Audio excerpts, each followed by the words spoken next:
बिस्मिल्लाहिर्रहमानिर्रहीम। अस्सलाम वालेकुम, वेलकम टू माय चैनल। इसमें वफ़ा अपनी सास तहजीब से कहती है कि अब आपकी तबीयत ठीक हो रही है, तो तहजीब कहती है कि मैंने तुम्हारे लिए कपड़े मंगवाए हैं और मेरी बड़ी ख्वाहिश थी कि मेरी भी कोई बेटी होती तो मैं उसको बहुत प्यार से रखती। वफ़ा नए कपड़े पहन के आती है तो तहजीब वफ़ा की बहुत तारीफ करती है और वफ़ा दिल में कहती है कि अगर ये कपड़े शिफा पहनती तो सालिस को अच्छा लगता। दूसरे सीन में सालिस और उसकी माँ बेटे होते हैं तो वफ़ा आती है और सालिस की माँ सालिस से वफ़ा की तारीफ करवाती है। शिफा सालिस को कॉल करती है तो सालिस कॉल नहीं उठाता तो वफ़ा कहती है कि दोबारा शिफा को जलाने के लिए मेरा इस्तेमाल मत करना। वफ़ा के घर वाले वफ़ा को खाने पर बुलाने की बात करते हैं और कहते हैं कि वफ़ा ने भी अपनी माँ की तरह जैसे तैसे करके अपनी मोहब्बत हासिल कर ली और फरजाद से भी साथ चलने का कहते हैं, पर फरजाद साथ नहीं जाता, पर शिफा साथ जाती है। दूसरे सीन में सारे घर वाले वफ़ा के घर जाते हैं तो तहजीब बहुत खुश होती है कि आप इतने अर्से बाद मेरे घर आए हैं और रज़ा प्लाट की फाइल तहजीब को देता है कि ये तुम्हारे हिस्से के हैं।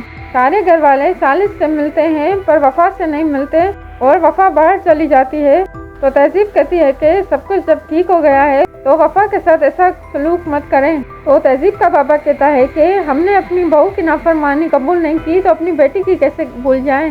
वफ़ा बाहर खड़ी होती है तो वफ़ा का ससुर अंदर आता है तो वफ़ा का ससुर वफ़ा को साथ अंदर ले आता है और कहता है हम अपनी बहू के बगैर आपके घर नहीं आएंगे जब तक आप वफ़ा को माफ़ नहीं कर देते। और तहजीब और सालिस भी वफ़ा की साइड लेते हैं तो वफ़ा का दादा और दादी वफ़ा को माफ़ कर देते हैं और उस्मान से भी कहते हैं कि वफ़ा को दुआएं दे। दूसरे सीन में वफ़ा तैयार होकर आती है तो तहजीब वफ़ा की तारीफ करती है। वफ़ा के सब घर वाले दावत पर जाते हैं तो वफ़ा का दादा और सब घर वाले गर्म जोशी से इस्तकबाल करते हैं। वफ़ा शिफा से कहती है कि तुमने मुझे सबके सामने रुस्वा किया है तो शिफा कहती है कि सब कुछ तो तुम्हें मिला है, मेरी मोहब्बत और अमीर घर। तो वफ़ा कहती है कि तुम्हारी वजह से मेरी बदनामी हुई है, मैं अल्लाह से दुआ करती हूँ कि मेरी बेगुनाही जल्दी साबित करे और तुम रुस्वा हो जाओ। वफ़ा बाहर आती है तो फरजाद कहता है कि तुमने मेरे साथ बेवफाई की है, तुम्हें सब कुछ मिल गया, तुम्हें मेरे साथ ऐसा नहीं करना चाहिए था और मेरा औरत जात से एतबार उठ गया है और ये मेरी दी हुई घड़ी उतार दो।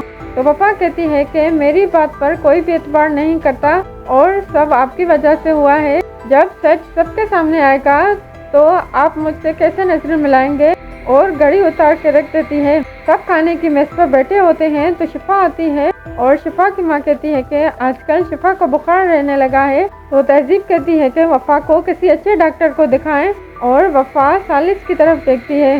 दूसरे सीन में सालिस वफ़ा पर गुस्सा करता है कि तुमने शिफा के पास जाकर क्या कहा है। वफ़ा कहती है कि मैं शिफा से सवाल करने गई थी, शिफा ने मेरी किरदार कशी क्यों की है और जब तक जिंदा हूँ बात मैं कभी नहीं मानूंगी कि मैंने आपसे पसंद की शादी की है और आप मेरे शोहर होते हुए शिफा की फिक्र कर रहे हैं और बहुत रोती है। इस शिफा से कॉल करके तबीयत पूछता है तो शिफा कहती है कि वफ़ा को तलाक देकर मुझसे शादी कर लो।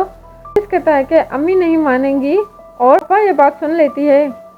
बस अगर आपको मेरी वीडियो अच्छी लगी तो चैनल को सब्सक्राइब करें और वीडियो को लाइक करें।